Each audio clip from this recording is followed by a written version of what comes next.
हामी चाहिँ मध्यवर्तीको नियमावली विधि विधान हाम्रो निर्देशिका परिवर्तन 10-15 वर्ष अगाडि गरिसक्नु पर्थ्यो। भनेपछि बाघसँगै अरू वन्यजन्तुको सङ्ख्या पनि वृद्धि भएको छ। अर्को कुरा चाहिँ हिजोको दिनमा चाहिँ हाम्रो थारू भाषामा के भन्थ्यो भने बगही उपटल भन्थ्यो। मध्यवर्ती हुनुपर्छ तर सुधारिएको मध्यवर्ती हुनुपर्छ, जुन समय सुधारिएन भने सुधारिनै पर्छ र राज्यले प्रयास पनि गर्दछ।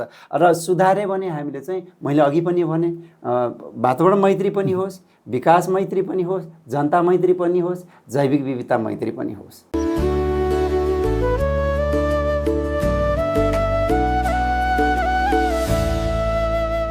नमस्कार, कार्यक्रम जनताको प्रश्नको यो नयाँ श्रृङ्खलामा तपाईँलाई हार्दिक स्वागत गर्दछु।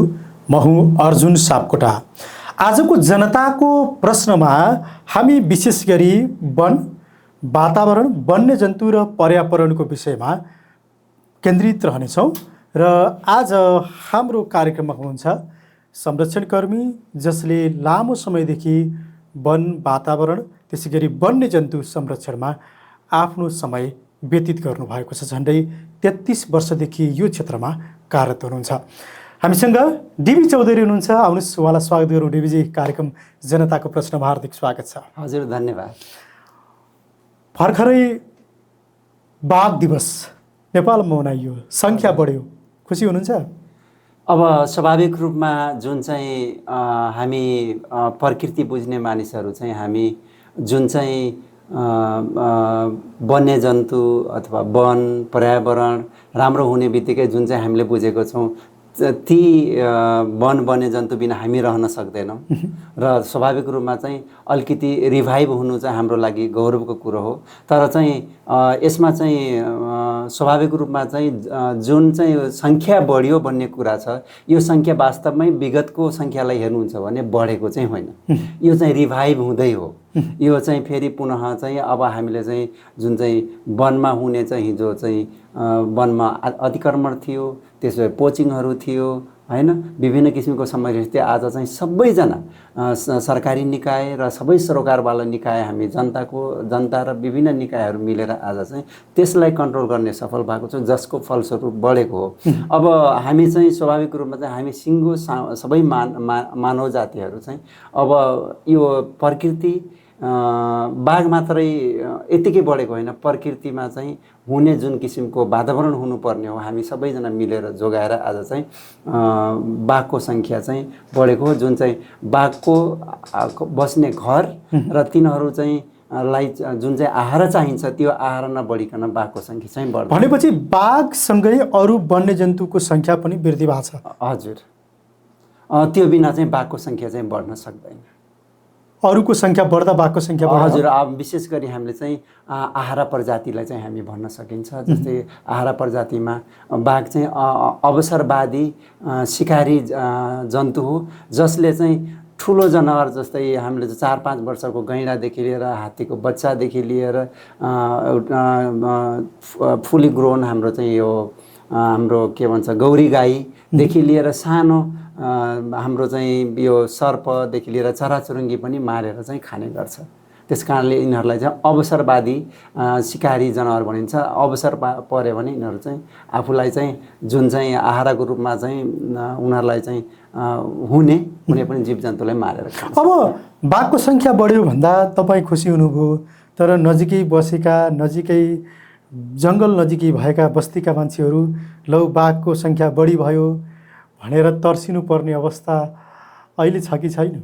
अब स्वाभाविक रूपमा चाहिँ यो छ, तर चाहिँ जुन भाष्य चाहिँ प्रयोग गरिएको छ बाघको सङ्ख्या बढ्यो, यो चाहिँ संरक्षणकर्मी र सहयोग गर्ने सङ्घ संस्था देशहरूको लागि चाहिँ यो भाषा र यो शब्द जुन प्रयोग गरिएको छ बाघको सङ्ख्या बढ्यो, त्यो चाहिँ सबैको लागि खुसीको कुरा हो।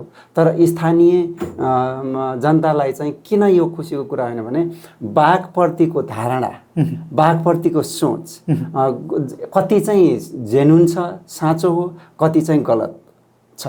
किनभने पहिलो चाहिँ हामी चाहिँ के छ भने सबैलाई हामी बाघ भन्छौँ, इभन चाहिँ चितुवालाई पनि बाघ भन्छौँ, हुँडाहरूलाई पनि बाघ भन्छौँ, निगाले बाघलाई पनि बाघै भन्छौँ, हामी चाहिँ चरी बाघलाई पनि बाघै भन्छौँ, वनबिरालोलाई पनि देख्यो भने हामी बाघै भन्छौँ। त्यस कारणले चाहिँ ती हाम्रो जुन चाहिँ अज्ञानता, हाम्रो चाहिँ जुन चाहिँ त्यो सम्बन्धी ज्ञान छैन र बाघ के हो, त्यसपछि बाघ चाहिँ कस्तो अवस्थामा आक्रामक हुनसक्छ, कस्तो अवस्थामा चाहिँ बाघले चाहिँ हामीलाई चाहिँ हानि गर्छ, त्यो विषयमा चाहिँ हामी जनरल जनतालाई चाहिँ ज्ञान छैन। अघि म फेरि त्यो पोइन्टमा आएँ, जस्तो स्थानीय जो वन नजिक छन् उनीहरू बाघको सङ्ख्या बढ्दै गर्दा हुनुपर्ने चिन्तितको विषयको कुरा थियो। अलि भित्र प्रवेश गरौँ। हजुर, स्वाभाविक रूपमा चाहिँ चिन्तित हुने चाहिँ जुन चाहिँ हाम्रो आज मानवीय जीवन क्षति भइराखेको छ, पशुधन क्षति भइराखेको छ र विभिन्न बाघबाट चाहिँ सबैभन्दा त्योभन्दा चाहिँ जुन चाहिँ हामी त्रसित भइराखेको छौँ। जुन चाहिँ सङ्ख्या बढ्यो भने बित्तिकै बाघको सङ्ख्या चाहिँ हाम्रो चाहिँ 2022 को गणनामा चाहिँ 355 भइरहँदाखेरि यति समस्या, अहिले चाहिँ 429 भइरहँदाखेरि त आज समस्या बढ्ने भयो। यो शब्दले छ नि, यसले चाहिँ नकारात्मक हाम्रो चाहिँ जनमानसमा ठुलो प्रभाव पर्छ। सबैभन्दा चाहिँ हाम्रो चाहिँ विगतको इतिहास हेर्नुपर्छ। विगतमा चाहिँ बाघको सङ्ख्या कस्तो थियो त, र मानिस र बाघको चाहिँ हाम्रो सम्बन्ध कस्तो थियो त। हिजो चाहिँ जसरी चाहिँ हिजोको मानिसहरूले चाहिँ बाघलाई चाहिँ हेर्ने दृष्टिकोण, बुझ्ने चाहिँ तौर तरिकाहरू फरक थियो भने आज चाहिँ हामी चाहिँ फरक छौँ। त्यो पनि हामीले रियलाइज गरेको छैनौँ। र जुन चाहिँ अहिले चाहिँ जुन सङ्ख्याले अहिले चाहिँ मानिसमा चाहिँ असर पारेको, मनोविज्ञानमा पारेको असर छ नि, त्यो चाहिँ हिजोको तुलनामा बाघ चाहिँ जस्तै हाम्रो चाहिँ सन् 1900 हाम्रो चाहिँ 38-39मा एकै वर्षमा चाहिँ 120वटासम्म बाघ चाहिँ हिजो राजा महाराजाहरू आएर मार्थे, तै पनि बाघहरू थियो, धेरै बाघहरू थियो त्यतिखेर। त्यतिखेर चाहिँ प्रशस्त जङ्गलहरू थियो, प्रशस्त हाम्रो आहारा प्रजातिहरू थियो।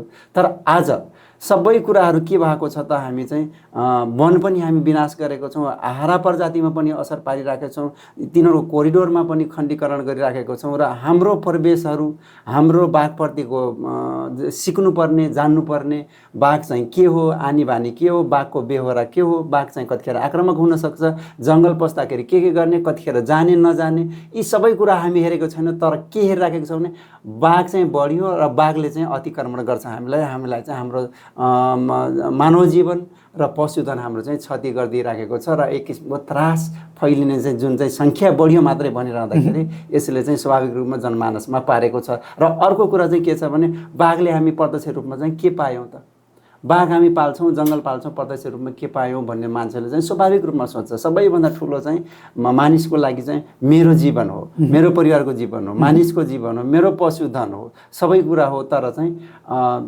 के बुझ्नु पर्यो भने, बुझाउनु पर्यो भने बाघ भनेको चाहिँ यस्तो प्राणी हो लजालु स्वभावको।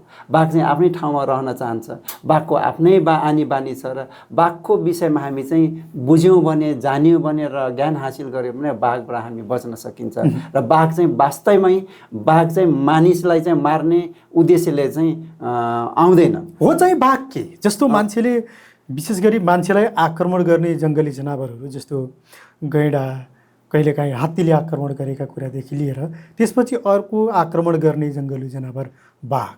बाघ देख्ने बित्तिकै मान्छे तर्सिने, बाघले मान्छेलाई भेट्यो भने मार्छ नै भन्ने त्यस्तो किसिमको मानसिकता छ। बाघ हो चाहिँ के? बाघ चाहिँ यो प्रकृतिको एउटा यस्तो प्राणी हो, त्यसलाई हामीले चाहिँ खाद्य श्रृङ्खलाको सबैभन्दा माथि राखिएको छ। कुनै पनि चिज हाम्रो इकोसिस्टम, हाम्रो चाहिँ पारिस्थितिकीय प्रणालीमा सानो ब्याक्टेरियाजदेखि लिएर सानो वनस्पति, किराफट्याङ्ग्रादेखि लिएर सबै जीवजन्तुहरूको आफ्नै किसिमको त्यो चाहिँ खाद्य श्रृङ्खलाभित्र रोलहरू छ।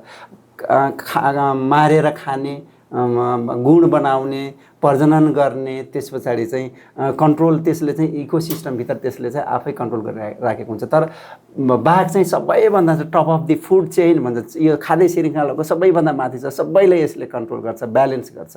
जुन चाहिँ हाम्रो चाहिँ जहाँ जहाँ बाघहरू छ त्यहाँ चाहिँ हरिणको सङ्ख्या अथवा आहारा प्रजातिको सङ्ख्या चाहिँ बाघले नै कन्ट्रोल गरिराखेको हुन्छ। यही कुरा चाहिँ अन्य मुलुकमा हाम्रो युरोपतिर, अमेरिकातिर जानुहुन्छ भने हजुर धेरै सङ्ख्या चाहिँ आहारा प्रजातिको सङ्ख्या धेरै बढिसकेपछि उनीहरूले सुट गर्नुपर्ने हुन्छ, मार्नुपर्ने हुन्छ। यो कुरा चाहिँ बुझेन। र बाघ चाहिँ यस्तो प्राणी हो जुन चाहिँ इन्टेन्सनली अथवा नियतवश मान्छेलाई चाहिँ सर्टेन केसहरू बाहेक। भनेपछि बाघले जङ्गलमा जुन अन्य जनावरहरू छन्, अन्य विभिन्न जस्तो बँदेल लहरी लगायतका अन्य जनावरहरूको सङ्ख्या वृद्धि हुन नदिन वा ठुलो सङ्ख्या अघि भनेको जस्तो धेरै भए पछि मार्नु पऱ्यो भने जस्तै त्यसको नियन्त्रणको लागि पहिलो भूमिका निर्वाह गर्छ बाघ। हजुर, सबैभन्दा चाहिँ उसले चाहिँ माथिल्लो चाहिँ जुन चाहिँ टपबाट चाहिँ कन्ट्रोल गर्ने चाहिँ उसको चाहिँ ठुलो भूमिका हुन्छ। यसको साथसाथै बाघको चाहिँ म थोरै विषयमा कुराकानी गर्न चाहेँ। बाघ चाहिँ जहिले पनि मान्छेबाट चाहिँ टाढा बस्न चाहन्छ। ऊ चाहिँ लजालु स्वभावको एकदमै इलोसिभ नेचरको चाहिँ हुन्छ। त्यो चाहिँ बाघ मान्छेसँग चाहिँ सकेसम्म कन्ट्याक्ट हुन चाहँदैन। कहिलेकाहीँ बाघ जङ्गल पसेको, जङ्गलबाट बस्ती पसेको, बस्ती पसेर मान्छेलाई आक्रमण गरेको वा घरमा आएर घरेलु जनावरहरूलाई आक्रमण गरेको, घरको बाख्रामा आक्रमण गरेको, भैँसीमा आक्रमण गरेको यस्ता समाचार आउँछन् नि। के कारणले हुन्छ यो बुझ्नुपर्ने कुरा। स्वाभाविक रूपमा चाहिँ बाघ चाहिँ मासु खाएर बाँच्ने प्राणी हो। उसलाई चाहिँ आहारा चाहिन्छ र उनीहरू चाहिँ आफ्नो जस्तै मानिसको जे स्वभाव छ अहिले बाघहरू पनि एउटा मेरो सम्पत्ति, मेरो क्षेत्र, अनि त्यस पछाडि चाहिँ फिमेलको लागि जुन चाहिँ लडाइँ हुन्छ, त्यस पछाडि एउटा चाहिँ निर्बलियोलाई चाहिँ जुन चाहिँ मानवीय स्वभावमा मानवीय जुन प्रवृत्ति छ, मानवीय हाम्रो चाहिँ मानिसमा हुने जुन चाहिँ हाम्रो किसिमको अहिले चाहिँ लडाइँ केमा हुन्छ त? सम्पत्तिमा हुन्छ, महिलाको लागि हुन्छ र पावरको लागि हुन्छ। र बाघ पनि त्यस्तै चाहिँ एउटै यही स्वभाव यही किसिमको चाहिँ के भन्छ उनीहरूको लाइफमा पनि एप्लाई हुन्छ। जस्तै बाघ पनि टेरिटोरीको लागि आफ्नो क्षेत्र हुन्छ। बाघको चाहिँ सर्टेन क्षेत्र हुन्छ। उनीहरूको चाहिँ क्षेत्रभित्र केही फिमेलहरू हुन्छ। त्यस पछाडि त्यो क्षेत्रभित्र चाहिँ अब आफ्नो रजाइ चाहिँ गर्ने चाहिँ बाघहरू हुन्छ। र जन्मेको बच्चाहरू अथवा कमजोरहरू कहाँ जाने त? आफ्नो चाहिँ क्षेत्र खोज्नलाई चाहिँ क्षेत्र स्थापित गर्नको लागि उनीहरू चाहिँ आहाराको लागि उनीहरू चाहिँ भौतारिन थाल्छ। कस्तो केसमा? जब चाहिँ बच्चाहरू चाहिँ 16देखि 2 वर्षभित्र 16 महिनादेखि 2 वर्षभित्र बच्चाहरूले प्रायः जसो आमालाई छोड्छ। आमालाई छोडिसकेपछि आमाले उसलाई आफ्नो ठाउँ चाहिँ दिँदैन र उसले चाहिँ खोजेर चाहिँ आफ्नो क्षेत्र चाहिँ निर्धारणको लागि चाहिँ खोज्न जान्छ। र अर्को कुरा त्यतिखेर चाहिँ ऊ खोज्दै जाँदाखेरि चाहिँ बलियो बाघले उसलाई चाहिँ रहन दिँदैन र उसलाई चाहिँ विस्थापित गरिदिन्छ त्यो ठाउँबाट। त्यस पछाडि चाहिँ ऊ सानो जङ्गलमा आएर, खेतबारीमा आएर, गाउँघरमा आउन सक्छ। त्यस पछाडि उनीहरू चाहिँ बच्नुपर्ने छ। पहिलो चाहिँ आफू सुरक्षित हुनु पर्यो, त्यस पछाडि चाहिँ बाँच्नु पर्ने छ। बाघ बिचको लडाइँको कारण पनि हजुर आहारा चाहिँ खानुपर्ने हुन्छ। त्यस पछाडि आहारा चाहिँ सबैभन्दा इजिएस्ट प्रे त हाम्रो लाइभ स्टकहरू हो, मानिसहरू हुनसक्छ, हाम्रो चाहिँ विभिन्न प्राणीहरू हुनसक्छ जुन चाहिँ हाम्रो चाहिँ पशु चौपायाहरू जुन चाहिँ मानिसको सँग चाहिँ सधैँ मानिसले पालेको चाहिँ चौपायाहरू जुन चाहिँ लाटो हुन्छ, बाँधेको हुन्छ। त्यस पछाडि चाहिँ अर्को चाहिँ 2-3 अरू कारणहरू छ। जस्तै हाम्रो चाहिँ बुढो भयो भने, बुढेसकाल लागिसकेपछि बलियो बाघले उसलाई पनि लखडिदिन्छ। र उसले चाहिँ अर्को कारण के छ भने लखड्ने अर्को कारण छ भने अर्को चाहिँ उसले चाहिँ शिकार गर्न सक्दैन। त्यस पछाडि उनीहरू सजिलो आहारा ऊ त खानु पर्यो, खाने त मासु हो। त्यस पछाडि अर्को चाहिँ यो घाइते भयो भने चाहिँ जुन बाघहरू जुधिसकेपछि जित्ने चाहिँ आफ्नो क्षेत्र निर्धारण अथवा स्थापना गर्छ, हार्ने चाहिँ भाग्नुपर्ने हुन्छ। अनि भाग्दाखेरि कहाँ जान्छ त? फेरि चाहिँ भाग्दा मानिसको नजिक आउन सक्छ। अनि त्यस पछाडि त्यो केसमा चाहिँ यी विशेष गरी 3टा कारणले चाहिँ बाघहरू चाहिँ मानिसहरूलाई चाहिँ मार्ने के भन्छ अवस्थामा चाहिँ पुग्छ। र अर्को चाहिँ कहिलेकाहीँ बाघ चाहिँ पोथी बाघ हार्यो भने त्यसो बच्चा सहित जान सक्छ र कहिलेकाहीँ बच्चालाई त आहारा चाहिन्छ, धेरै आहारा चाहिन्छ। त्यस्तो अवस्थामा केही केसहरू छ जुन चाहिँ बाघ चाहिँ म्यानिटर भएको, जुन चाहिँ हाम्रो यहीँ सामुदायिक वनमा चाहिँ लामीचौरनिर चाहिँ भएको अवस्था थियो। र यो चाहिँ मान्छेसँग चाहिँ नजिक रहने बाघ, त्यसो चाहिँ मान्छे कहिलेकाहीँ मान्छेलाई चाहिँ आक्रमण गर्ने, जीवजन्तुलाई आक्रमण गर्ने, यो आजदेखिको चाहिँ त्यो होइन। बाघको सङ्ख्या चाहिँ तलमाथि यसरी गइराखेको हुन्छ। कहिलेकाहीँ बाघको सङ्ख्या अलि बढेको सुन्छौँ, कहिलेकाहीँ घट्छ होइन। अब यो हाम्रो जुन स्टडी भएको छ यो भरिमा चाहिँ जस्तै केही महिना अगाडि स्टडी भयो, त्यस पश्चात पनि कति बाघ मरिसकेको छ, कति जन्मेको होला होइन, त्यस्तो अवस्था छ भने। अर्को कुरा चाहिँ हिजोको दिनमा चाहिँ हाम्रो थारू भाषामा के भन्थ्यो भने बगही उपटल भन्थ्यो। हिजो त ज्ञान पनि थिएन, केही नलेजहरू थिएन, केही पनि थिएन, बगही उपट्यो भने अनि बाघ चाहिँ गाउँतिर आउने मान्छे खान थाल्यो भने थारूहरूले पूजा गर्थे अनि पूजा गरेर बाघ शान्त भयो भन्ने चाहिँ यो हिजैदेखिको चाहिँ एउटा चाहिँ जुन चाहिँ हाम्रो बाघ र मानिस बिचको चाहिँ एउटा किसिमको चाहिँ हाम्रो चाहिँ द्वन्द्व छ नि। अब द्वन्द्व भनेको चाहिँ मिसअन्डरस्ट्यान्डिङ छ, त्यो चाहिँ हिजैदेखि छ। तर आज चाहिँ हामी चाहिँ विशेष गरी आज मैले भनिरहँदाखेरि म चाहिँ जुन चाहिँ एउटा जङ्गलकै छेउमा हुर्केँ, त्यहीँ जन्मेँ, त्यहीँ हुर्केँ र जीवनभरि नै म यही जीवजन्तुहरू देखाएर र हामी चाहिँ पर्यावरण प्रवर्धन गर्ने हरेक रोलमा चाहिँ म आज इन्भल्भ भएर आइराखेको छु। जस्तो बस्ती नजिकका जति स्थानीयहरू छन् उहाँहरू वनमा रहेका वन्यजन्तु जोगाउन जसरी सक्रिय हुनुहुन्छ, बेला बखत जङ्गलबाट आउने जङ्गली जनावरको आक्रमणकाबाट हुने अङ्गभङ्गदेखि मृत्युसम्म र आफ्नो लगाएको खेतबाली नष्ट गरिदिँदा हुने क्षतिमा राज्य कता कता अलिक कमजोर भएको वा संरक्षणमा चाहिँ विशेष ध्यान देऊ भन्ने, तर त्यसबाट भएको क्षतिलाई तुरुन्त न्यूनीकरण गर्नको लागि वा उनीहरूलाई राहत दिने केसमा अलि ल्याङ्गरिङ भएको जस्तो तपाईँलाई लाग्दैन? त्यो त निकै धेरै मध्यवर्ती क्षेत्रका स्थानीयको यो व्यापक गुनासो छ। मलाई चाहिँ यो विषयमा चाहिँ त्यो कुरा गरिरहँदाखेरि हामी हरेक फोरममा कुरा उठाइराखेको छौँ। हिजो जुन मध्यवर्ती हिजो जनताले चाहिँ हुँदैन हामी गर्दैनौँ भनेकै हो, राज्यले चाहिँ गर्ने बनायो, जनताले स्वीकार्यो, जनजनको मनमा चाहिँ मध्यवर्ती चाहिँ छिर्यो र चाहिँ विश्वको एउटा मोडेलको रूपमा चाहिँ स्थापित भयो। तर आज त्यही मध्यवर्ती जनजनको मनमनमा रहेको मध्यवर्ती आज किन जनजनको मनबाट हराउँदैछ? आज राज्यले चाहिँ यो कुरा सोच्नु पर्थ्यो। हिजो जनताले नाइ भन्दाखेरि पनि राज्यले भनेर जनताले गरे। आज जनताले बनाएको चाहिँ जनताले चाहिँ योगदानबाट र राज्यको चाहिँ योजना र जनताको योगदानबाट बनेको चाहिँ एउटा साझा सम्पत्तिको रूपमा विश्वलाई सिकाउने एउटा सम्पत्ति बनेको छ मध्यवर्ती।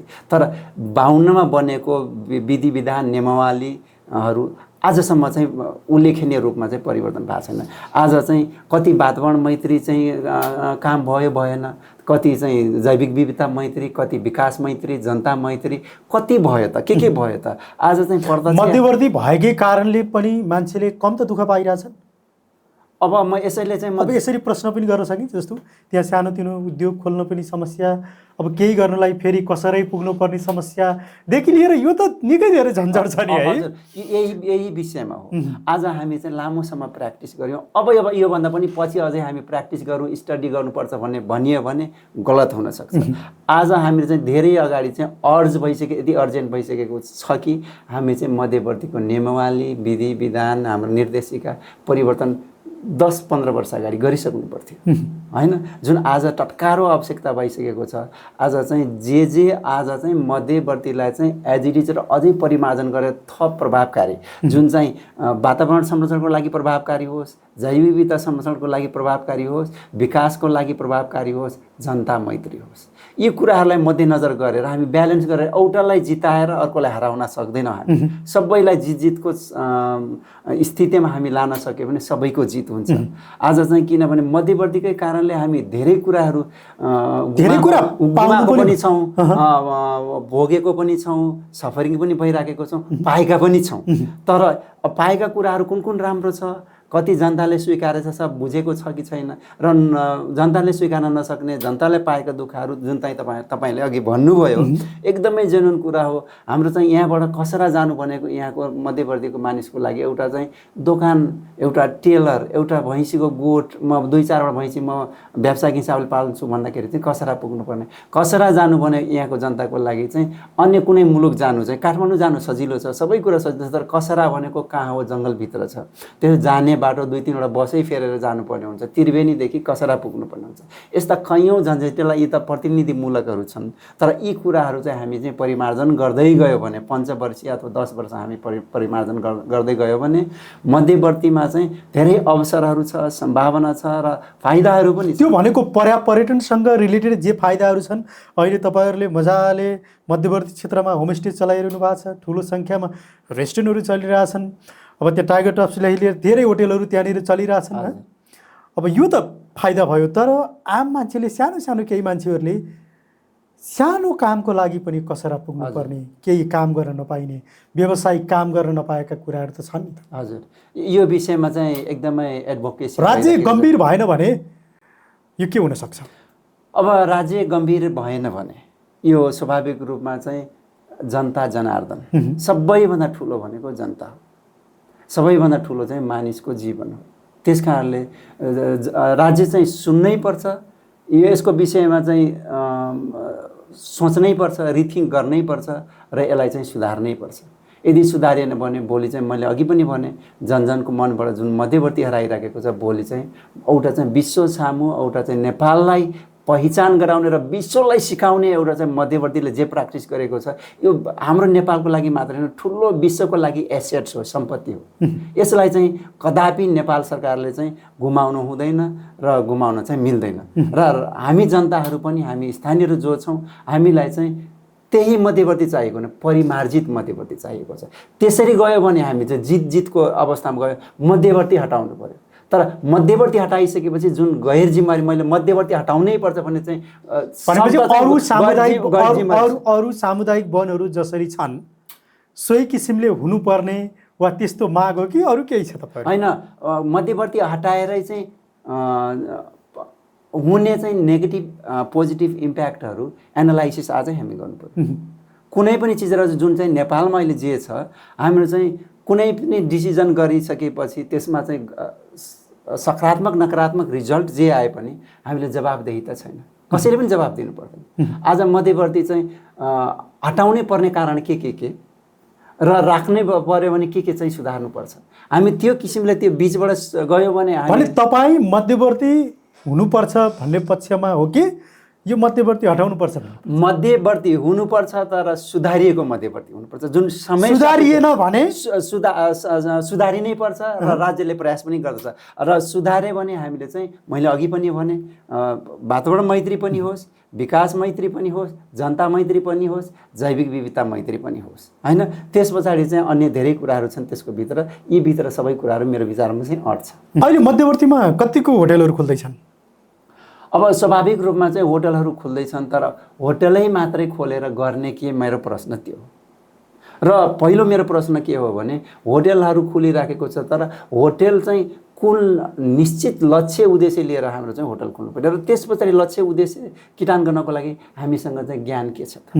एउटा चाहिँ यो हस्पिटालिटी बिजनेस, सत्कारको बिजनेस के हो भने हामीले चाहिँ त्यहाँ सर्भिस दिने, सर्भिस दिनको लागि चाहिँ हरेक सेक्टरहरू छ। जस्तै हामीले चाहिँ पहिला चाहिँ हामी चाहिँ बस्ने वातावरण, भौतिक संरचना, वातावरण मैत्री, जैविक विविधता मैत्री, पर्यटक मैत्री कति बनायो। त्यसपछि हाम्रो म्यानेजमेन्ट पर्यटक मैत्री छ कि छैन, खाना चाहिँ पर्यटक मैत्री छ कि छैन, वेस्ट म्यानेजमेन्ट हामीले चाहिँ वातावरण मैत्री र जैविक विविधता मैत्री छ कि छैन, त्यसपछि हामीले दिएको सर्भिसहरू चाहिँ पर्यटक मैत्री कति छ, त्यस पछाडि हाम्रो रिपिटेड र रेकमेन्डेड गेस्टहरू चाहिँ फर्की आउने र अरूले भनेर आउने गेस्ट कति आइराखेको छ नवलपुर अथवा चाहिँ मध्यवर्ती क्षेत्रभित्र। यो चाहिँ एकदमै हाम्रो चाहिँ उसको चाहिँ महत्त्वपूर्ण चाहिँ कडी हो। यो खुल्ने क्रम जारी छ कि बन्द हुने क्रम पनि जारी छ? अब खुल्ने क्रम जारी छ, तर धेरै कारणले चाहिँ बन्द हुने क्रम पनि जारी छ। यदि यही तालले हामी चाहिँ यसरी नै जाने हो भने जुन चाहिँ हाम्रो चाहिँ मध्यवर्तीको सम्भावना अथवा मध्यवर्ती क्षेत्रमा चाहिँ पर्यटकीय क्षेत्रको रूपमा चाहिँ अथवा पर्यटन गतिविधि अथवा पर्यटन क्षेत्र बनाउनको लागि सम्भावना छ, अवसर छ, त्यसलाई सबै हामी चुनौतीको रूपमा चाहिँ डे बाई डे परिणत गरिराखेको छौँ। एउटा नीति नियम छैन। अर्को कुरा चाहिँ जति पनि हाम्रो चाहिँ पर्यटन कर्मीहरू चाहिँ आज चाहिँ त्यहाँ सर्भिस दिनको लागि चाहिँ उहाँहरू चाहिँ विभिन्न सङ्घ संस्थाहरू चाहे होटल होस्, रेस्टुरेन्ट होस्, लज होस्, रिसोर्ट होस्, होमस्टे होस् अथवा ट्रान्सपोर्टेसनको अथवा अन्य कुनै चाहिँ पर्यटनसँग रिलेटेड काम गरिराख्नु भएको छ, उहाँहरू चाहिँ सबै कुराहरू हेर्नु भएको छ कि छैन? मैले गरेको चाहिँ के भन्छ एक्सपिरियन्स अथवा एक किसिमको हाम्रो चाहिँ क्वालिफिकेसन भन्छ नि, त्यस क्षेत्रमा चाहिँ ज्ञान कति गरेँ त म हस्पिटालिटी सेक्टरमा? पहिलो चाहिँ यो सेक्टर के हो, अनि त्यस हस्पिटालिटी सेक्टर के हो, त्यसपछि हामी के सिक्नुपर्छ, के गर्नुपर्छ, यी सबै कुराहरू नजानिकन हामी गयौँ भने स्वाभाविक रूपमा चाहिँ कति होटलहरू चाहिँ ब्याङ्क्रप्ट हुनेवाला पनि छ। त्यो कारणले चाहिँ बन्द हुँदैछ। अनि कतिपय हामी सर्भिस दिन चाहिँ जानेनौँ, त्यस पछाडि चाहिँ त्यहाँ गेस्ट आउँदैन। हामी इन्भेस्ट गरेको हुन्छौँ, आफ्नो जवानी फालेको हुन्छौँ, समय फालेको हुन्छौँ, इन्भेस्ट फालेको हुन्छौँ, परिवार जोडिएको हुन्छ, त्यस पछाडि चाहिँ ती कुराहरूले पनि मान्छेलाई चाहिँ ब्याकफायर गरिराखेको छ। अरू कुरा चाहिँ नकारात्मक गतिविधिहरू चाहिँ आज चाहिँ हाम्रो हैसियत पर्यटन क्षेत्रको चाहिँ जस्तै वाइल्ड लाइफ टुरिज्म क्षेत्रमा चाहिँ किन जोनिङ नगर्ने, त्यहाँ के गर्न पाउने के गर्न नपाउने, जुन चाहिँ एक अर्काले अर्कोलाई चाहिँ असर नपार्ने गरी। जस्तै वाइल्ड लाइफ टुरिज्म क्षेत्र चाहिँ प्रत्येक पालिकाले जोनिङ गर्न सक्छ, यो क्षेत्रमा यो गर्न नपाउने है। त्यस पछाडि कृषि क्षेत्रमा चाहिँ कृषि मात्रै माछाको के पालनको होस् अथवा चाहिँ केरा खेती होस् अथवा चाहिँ जहाँ जेको चाहिँ धान खेती होस्, गहुँ खेती होस् अथवा अन्य कुनै खेती, यसको लागि चाहिँ यो क्षेत्र छुट्याउने। त्यस पछाडि चाहिँ अर्बन टुरिज्म, सहरी, त्यसपछि धार्मिक पर्यटकहरू, यसरी चाहिँ हामी चाहिँ सबै के गर्दछ त खिचडी पकाए जस्तो हामी चाहिँ त्यो गर्दैछौँ।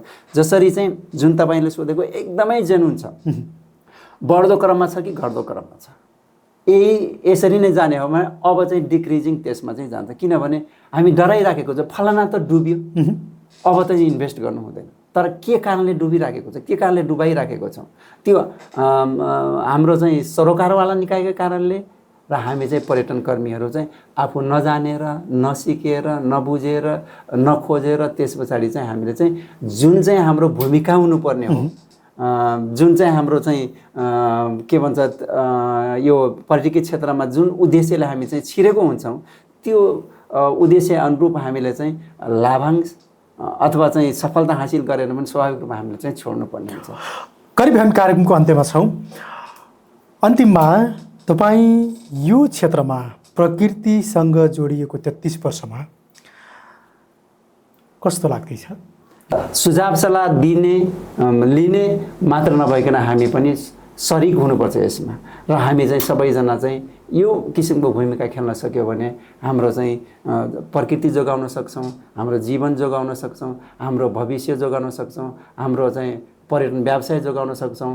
र पर्यटन व्यवसाय चाहिँ मध्यवर्ती क्षेत्रको लागि मात्रै होइन, मध्यवर्ती क्षेत्रकै कारणले काउसतीको कतिवटा होटलहरू चलेछ, काउसतीको चाहिँ सब्जी कति बिकिराखेको छ, काउसतीमा कतिजना सब्जी व्यापार गरिरहेको छ, मासुको व्यापार भइरहेको छ, त्यस पछाडि कपडाको व्यापार भइरहेको छ, त्यो यहाँ चाहिँ रोजगारी पाइराख्नु, सबै कुराहरू जेलिएको छ। कसको कारणले? त्यही गैँडा बाघ प्रकृतिको कारणले, त्यही चराचुरुङ्गीको कारणले, त्यही गोहीको कारणले। यो कुराहरू हामी बुझ्न सकेनौँ भने मध्यवर्ती क्षेत्रले मात्रै यो चाहिँ के भन्छ पर्यटनको क्रेडिट लिएको छैन, राज्यले लिएको छ र ग्लोबले नै लिएको छ। हुन्छ, समय दिनुभयो, तपाईँलाई धेरैभन्दा धेरै धन्यवाद छ। हजुर, मलाई पनि तपाईँहरूले चाहिँ केही बाघ र हाम्रो पर्यटनको विषयमा र समस्याको विषयमा चाहिँ केही कुराहरू बोल्ने मौका दिनुभएकोमा यहाँ लगायत यहाँको सम्पूर्ण टिमलाई म धेरै धेरै धन्यवाद दिन चाहन्छु। धन्यवाद। धन्यवाद। आदरणीय दर्शक महानुभाव, आजको जनताको प्रश्न यहीँनिर सकिन्छ।